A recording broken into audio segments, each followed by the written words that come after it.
Bersama saya Aidan Ayan dalam rentasan berita edisi 1076. Antara paparan utama. Pemerdagangan orang, akta bukan auta. Penyamun SPRM dipenjara 3 tahun sahaja. Berpecah maknanya serah kemenangan kepada musuh. PM8 enggan sumpah laknat.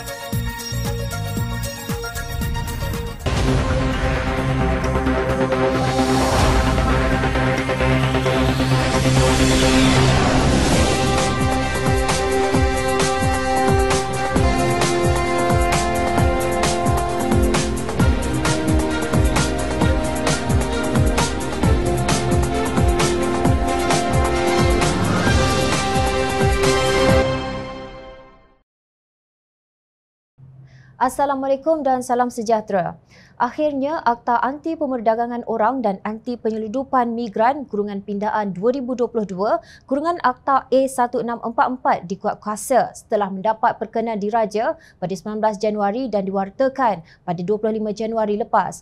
Menurut Menteri Dalam Negeri Datuk Seri Hamzah Zainuddin, Akta A1644 merupakan instrumen perundangan utama negara dalam mendepani isu perhambaan zaman moden sekaligus membantras jenayah pemerdagangan orang dan penyeludupan migran di Malaysia. Dalam kenyataannya, beliau berkata, secara keseluruhannya terdapat 17 peruntukan dipinda dengan penambahbaikan yang melibatkan pindaan bagi perkara-perkara berikut. Pertama, pindaan kepada tafsiran pemerdagangan orang dan pemansuhan tafsiran paksaan. Kedua, peningkatan hukuman penjara dan pengenaan hukuman sebatan. Ketiga, peruntukan kesalahan yang lebih berat termasuk melibatkan penjawat awam.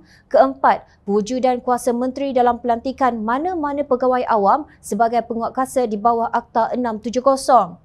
Kelima, penambahan keanggotaan organisasi lain dan badan bukan kerajaan dalam Majlis Anti Pemerdagangan Orang dan Anti Penyeludupan Migran (MAPO). Dan keenam, perluasan peranan Kementerian Pembangunan Wanita, Keluarga dan Masyarakat (KPWKM) dalam pengurusan dan kawalan pegawai pelindung serta rumah pelindungan mangsa pemerdagangan orang. Hamzah berharap Akta A1644 mampu memberi solusi terbaik dalam menzahirkan usaha Malaysia menangani jenayah pemerdagangan orang dan penyeludupan migran dengan lebih efektif.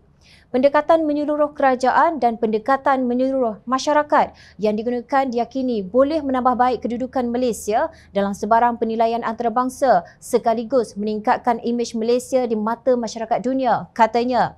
Kemarin Jom Channel berkongsi berita Bangkok Post mengenai seorang lelaki bernama Syed Radewa yang didakwa terbabit dalam penyeludupan pendatang tanpa izin dari Myanmar ke Malaysia.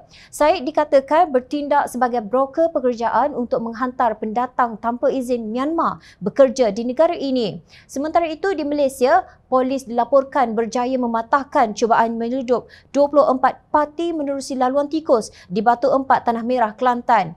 Menurut laporan berita harian, mereka dibawa menggunakan kenderaan mewah Hyundai Starex dan Toyota Velfire untuk dihantar ke Kepong, Kuala Lumpur. Kata Ketua Polis Daerah Tanah Merah, Zainuddin Mat Yusof, dua pemandu warga tempatan kenderaan mewah itu mengaku menerima bayaran RM1,500 untuk membawa parti terbabit. Sebelum itu, seorang lelaki tempatan yang menyeludup 19 parti warga Myanmar ditahan polis di kilometer 45 Lebuh Raya Utara Selatan. Ketua Polis Daerah Kota Star, Asisten Komisioner Ahmad Syukri Mat Akhir berkata, parti terbabit bersembunyi di dalam semak sebelum menaiki van jenis Toyota Hiace itu. Pada 4 Januari lalu, seorang operator sampan dihadapkan ke Mahkamah Seksyen di Kangar atas pertuduhan terbabit dalam penyeludupan 2 migran warga Myanmar di Kuala Perlis pada 24 Disember tahun lalu. Tertuduh Mahmud Sulaiman 51 didakwa mengikut Seksyen 26A Akta Anti Pemerdagangan Orang dan Anti Penyeludupan Migran 2007. Jika sabit kesalahan, boleh dipenjara sehingga 15 tahun serta denda atau kedua-duanya sekali. Pada 5 Januari lalu, utusan online melaporkan seramai 13 lelaki warga India yang bekerja secara haram ditahan dalam satu serbuan di sebuah kompleks beli belah di Solaris, Putrajaya. Ketua Pengarah Immigration Datuk Seri Khairul Zaimi Daud berkata, kesemua warga asing terbabit yang digaji majikan warga tempatan ditahan susulan tamatnya program rekalibrasi tenaga kerja RTK pada 31 Disember lalu. Operasi dijalankan di kawasan pusat perniagaan Lot Premis 5 tingkat melibatkan pemeriksaan ke atas 60 warga asing. Manakala didapati premis tersebut kebanyakan menggaji warga asing sebagai pemandu parkir valet, pengawal keselamatan, tukang cuci dan jurujual, katanya dalam satu kenyataan. Menurut Khairul, kesemua tahanan akan ditempatkan di Depot Tahanan Immigration Bukit Jalil, Kuala Lumpur untuk siasatan mengikut Akta Pemerdagangan Orang dan Anti Penyeludupan Migran Kurungan ATIPSOM, Akta Immigration 1959 Palang 63, Akta Pasport 1966 dan Peraturan-Peraturan Immigration 1963. Inilah berita yang sering kita baca dan dengar. Bilis-bilis ditahan, dipenjara dan dijatuhi hukuman. Siapa perancang utama skim pemerdagangan orang ini, kita tidak tahu. Sudah tentu mereka kaya raya kerana mampu memberi upah yang tinggi kepada pemandu. Merekalah dalang sebenar yang mungkin akan meneruskan usaha pengkhianatan terhadap negara ini jika tiada tindakan tuntas daripada pihak penguatkuasa. Sementara itu, hukuman ke atas majikan mengikut Seksyen 6-1-C Akta Immigration 1959 Palang 63 hanya sebanyak RM5,000 untuk setiap seorang parti. Melihat kepada spesifikasi kerja parti yang ditahan seperti pemandu parkir valet dan jurujual bukanlah termasuk dalam kategori 3D, dirty, dangerous dan difficult. Pastinya mereka diambil bekerja kerana majikan yang tamak hanya mahu memeras tenaga manusia dengan gaji yang sedikit. Marilah kita belajar dari Sweden bagaimana negara itu membanteras pemerdagangan manusia. Undang-undang yang ketat tetapi pelaksanaannya longgar dengan ketirisan di sana sini tidak akan menyelesaikan masalah pemerdagangan orang. Penguasa Kanan Suruhanjaya Pencegahan Rasuah Malaysia SPRM Shahrom Nizam Baharudin 41 tahun mengaku bersalah menggunakan wang rampasan agensi tersebut berjumlah 6.94 juta US dollar. Berikutan pengakuan tersebut, mahkamah menjatuhkan hukuman penjara 3 tahun berkuat kuasa dari tarikh tangkapan 13 September 2021 dan sebatan 2 kali di bawah Seksyen 403 Kanun Kesiksaan. Ramai yang tercengang dengan keringanan hukuman berbanding dengan amaun yang dijarah serta kedudukannya sebagai penguasa yang sepatutnya berpegang kepada nilai integriti yang tinggi. Bagaimana Shahrom Nizam boleh menjadi gelap mata dengan menjarah dana kerajaan yang diamanahkan kepadanya serta berbelanja sakan dengan wang tersebut? Ia bermula apabila Ketua Pengarah Bahagian Penyelidikan Organisasi Perisikan Luar Malaysia MEIO, Jabatan Perdana Menteri Datuk Hassanah Abdul Hamid didakwa atas tuduhan pecah amanah 12.1 juta US dollar milik kerajaan pada 25 Oktober 2018. SPRM menyita wang tunai dan barangan daripada Hassanah manakala Shahrom dilantik sebagai Ketua Operasi dalam Ops Dina 2 berkaitan dengan penyiasatan ke atas kes tersebut. Wang rampasan itu disimpan di dalam peti besi di bawah jagaan Ketua Cawangan Tindakan Khas KCCTK. Maka bermulalah siri belanja sakan Shahrom Nizam. Menurut laporan, pada 17 Disember 2018, tertuduh telah meminta KCCTK untuk menyerahkan sebahagian wang rampasan tersebut, kononnya untuk pengiraan semula dan disahkan ketulinannya. Shahrom Nizam mengambil 800,000 US dollar dan ditukarkan kepada ringgit Malaysia dengan bantuan seseorang di Kota Damansara. Nilai hasil tukaran ketika itu 1.6 juta ringgit. Pada 9 April 2019, tertuduh sekali lagi meminta wang rampasan yang berada dalam simpanan KCCTK juga untuk tujuan yang sama. Kali ini, Shahrom Nizam mengambil sebanyak 2,470,000 US dollar dan mendapat hasil tukaran sebanyak 9,880,000 ringgit. Sementara itu, wang sebanyak 4.07 juta US dollar disimpan oleh seorang kenalannya untuk dijadikan modal perniagaan. Namun pada 12 April 2021, Mahkamah Tinggi melepas tanpa membebaskan Hassanah daripada pertuduhan melakukan pecah amanah. Lalu perbuatan Shahrom Nizam pun terbongkar. Ini kerana pada 23 Ogos 2021, Mahkamah Magistrate Kuala Lumpur memerintahkan supaya wang eksibit yang dirampas dalam kes Hassanah termasuk wang 6.94 juta US dollar tersebut dipulangkan semula kepada MEIO. Apabila diperiksa, Timbalan Ketua Pengarah Operasi JPM Muhammad Yani Daud mendapati wang rampasan dalam dolar Amerika itu diragui ketulinannya. Apa yang dibuat oleh Shahrum Nizam dengan wang yang dicurinya? Hasil siasatan mendapati tertuduh telah menjadikan wang eksibit itu untuk kegunaan sendiri dengan membeli aset-aset mewah dengan membelanjakan wang tersebut untuk membeli secara tunai sebuah rumah 2.5 tingkat di Kota Warisan Sepang, jam tangan berjenama iaitu 4 unit jam tangan jenama Hublot Big Bang, 2 unit jam tangan jenama Tag Heuer dan 2 unit jam tangan jenama Rolex secara tunai di sebuah kedai jam di Mid Valley City dengan nilai keseluruhan pembelian berjumlah RM397,580. Sebuah kenderaan jenis 4x4 jenama Ford Raptor 2.0 secara tunai berjumlah RM219,000. 2 bidang tanah masing-masing seluas 2.9967 hektar bernilai RM333,220 atas nama tertuduh dan 1.244 hektar bernilai RM150,000 atas nama isterinya di Jerantur Pahang.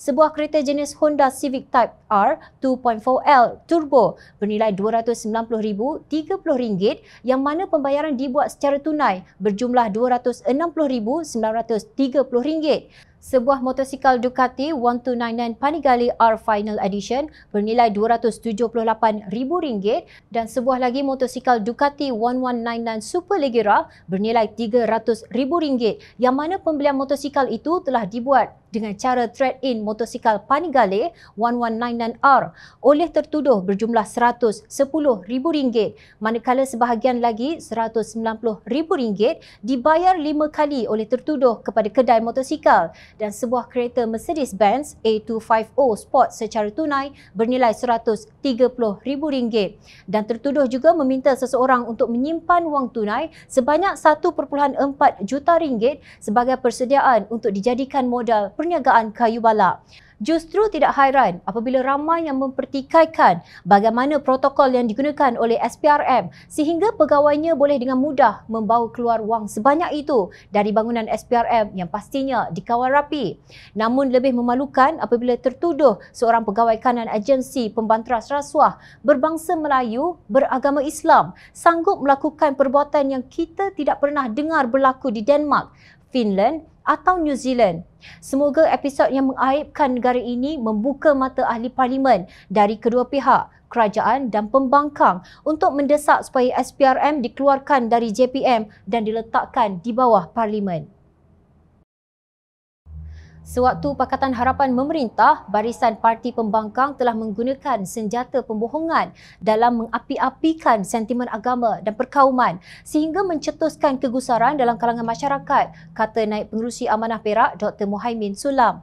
Beliau berkata demikian sebagai mengulas isi kandungan ceramah hybrid bertajuk Pembohongan Keterencaman Melayu Islam di Pusat Khidmat Masyarakat Ahli Parlimen Batu Gajah. Ceramah tersebut dibarisi oleh Pengerusi Pakatan Harapan Perak, Datuk Seri Dr. Mujahid Yusof, V. Sivakumar dan Dr. Muhaimin Sulam. Dalam ceramah tersebut, Mujahid menyarankan agar masyarakat bijak menilai sesuatu maklumat yang diperolehi daripada media sosial. Di samping itu, pendukung Pakatan Harapan perlu memanfaatkan teknologi komunikasi bagi memberi gambaran yang jelas dan saksama kepada semua pihak, katanya. Menurut Ketua Koordinasi dan Komunikasi Pakatan Harapan Perak itu, sepanjang tempoh 2 tahun kehilangan mandat rakyat pada pilihan raya umum ke-14 itu, 2 kali Perdana Menteri dilantik dan berlaku rombakan kabinet, 3 kali pilihan raya negeri dan ketidaktentuan ekonomi dan politik yang berterusan. Akhirnya rakyat menjadi mangsa kerakusan politik dan kerajaan serta negara tidak memiliki kewibawaan di peringkat antarabangsa, ujarnya dalam tulisannya yang diterbitkan di Malaysia Deadline. Bagaimanapun berbekalkan sikap dan tindakan yang optimistik dan yakin diri pada kemenangan pada masa hadapan, Pakatan Harapan mengurak langkah dengan turun ke akar umbi sedikit demi sedikit. Pakatan Harapan Perak mengambil tanggungjawab bagi mencetuskan arus kebangkitan baharu menjelang pilihan raya umum ke-15. Pilihan raya negeri Johor akan dijadikan kesempatan untuk mengemaskan jentera pilihan raya di semua peringkat, tegasnya. Gerakan membantu jentera di negeri Johor, kata Muhaimin, diteruskan di samping pada masa yang sama merancakkan gerak kerja di dalam negeri antara anggota parti komponen Pakatan Harapan. Beliau berpendapat pengalaman kerjasama politik parti pembangkang di Perak sejak era reformasi pada 1998 hingga kini merupakan aset terbaik kepada Pakatan Harapan Perak memainkan peranan penting. Pakatan Harapan hilang kuasa bukan kerana melakukan rasuah dan penyalahgunaan kuasa. Sebaliknya adalah demi mempertahankan integriti, menjaga kebajikan rakyat dan membuka ruang demokrasi yang lebih terbuka dan telus. Namun ia telah disalahguna untuk melakukan pengkhianatan yang menjijikkan. Ternyata kini pengkhianatan dan ketidakadilan berada dalam keadaan yang amat sukar. Tindakan khianat akhirnya dibalas dengan pengkhianatan sesama mereka, katanya. Mengulas lanjut, Muhaimin melihat Pakatan Harapan mempunyai peranan penting untuk menghalang pengkhianatan menjadi budaya politik tanah air kita. Ketidaktentuan politik hanya merugikan semua pihak termasuk kepada pihak kerajaan. Oleh itu, langkah Pakatan Harapan mengadakan perjanjian persefahaman dengan kerajaan adalah untuk kebaikan rakyat dan negara. Melalui perjanjian itu, reformasi parlimen dapat dilakukan dengan lebih baik. Antaranya membawa rang undang-undang anti lompat di parlimen. Begitu juga beberapa tanggungjawab dan hak ahli parlimen dapat dilaksanakan bagi memastikan semua ahli parlimen memperoleh peruntukan-peruntukan yang seimbang dengan ahli parlimen kerajaan. Jawatan kuasa parlimen yang dibentuk di pelbagai bidang dianggotai secara saksama antara pihak pembangkang dan kerajaan bagi memastikan perjalanan demokrasi di negara memberi faedah kepada rakyat, jelasnya. Beliau juga mengingatkan semua pihak agar tidak berpecah yang menyebabkan kemenangan kepada musuh. Menyedari cabaran besar yang menguji ketahanan penyokong parti, pimpinan Pakatan Harapan Perak memperingati kepada pimpinan Pakatan Harapan agar sesekali jangan menyerahkan kunci kemenangan kepada musuh. Perpecahan dalam parti pembangkang hanya melambatkan perjuangan membela rakyat dan memajukan negara. Pimpinan Pakatan Harapan semua harus belajar sejarah pengalaman tanah air dalam tempoh 2 dekad. Pengkhianatan tetap ada pada sepanjang zaman perjuangan. Hanya melalui ketelusan dan kebijaksanaan berpolitiklah akan mengurangkan risiko pengkhianatan dalam perjuangan, menurut Muhaimin.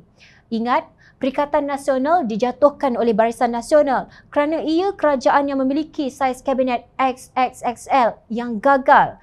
Malangnya ia diganti oleh Barisan Nasional dengan majoriti ahli kabinetnya orang yang sama.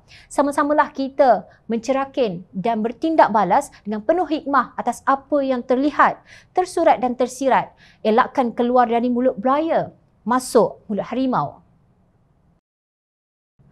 Presiden Bersatu Tan Sri Mahyadin Mat Yassin mencabar Barisan Nasional supaya mewajibkan calon-calon yang bertanding pada pilihan raya negeri Johor mengangkat sumpah menentang rasuah dan tidak menyalahgunakan kuasa.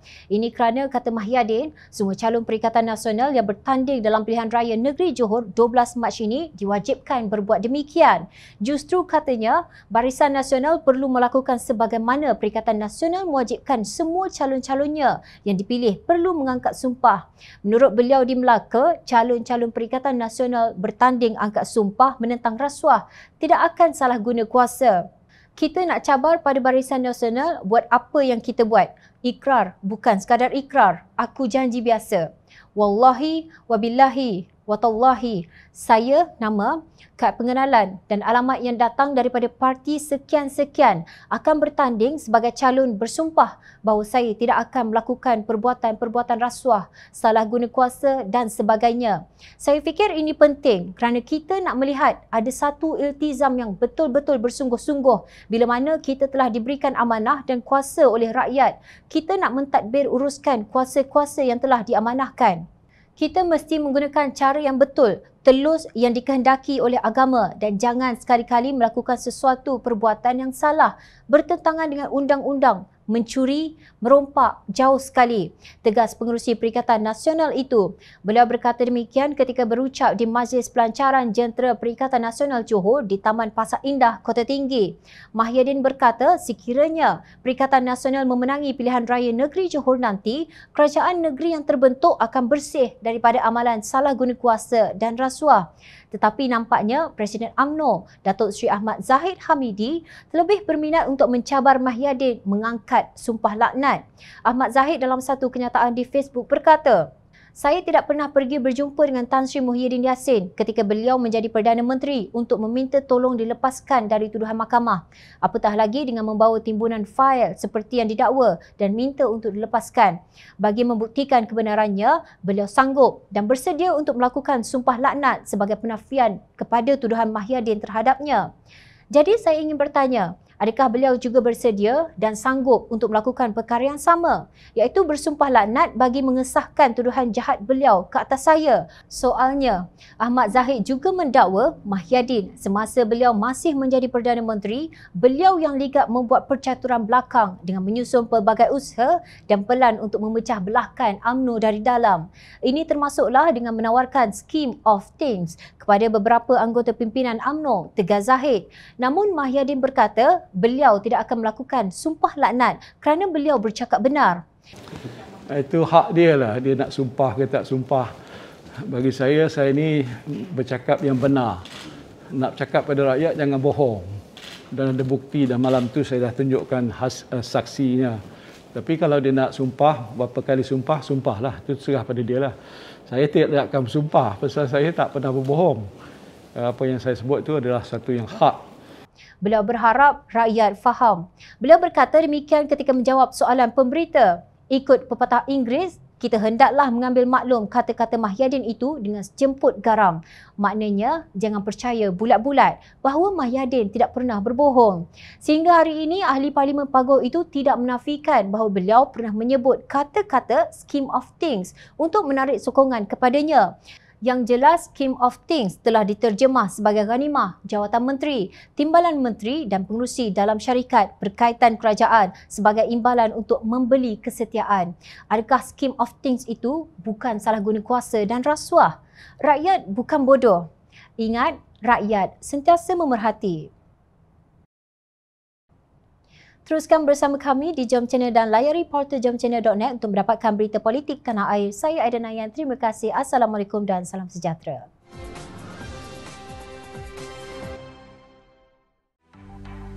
Mencari maklumat dan berita politik yang bebas, kupasan yang tepat, panas. Dapatkannya secara eksklusif hanya di Jom Channel. Komitmen kami, rentasan berita Isnin hingga Jumaat. Berbicara dan isu semasa, kami garapkan secara langsung.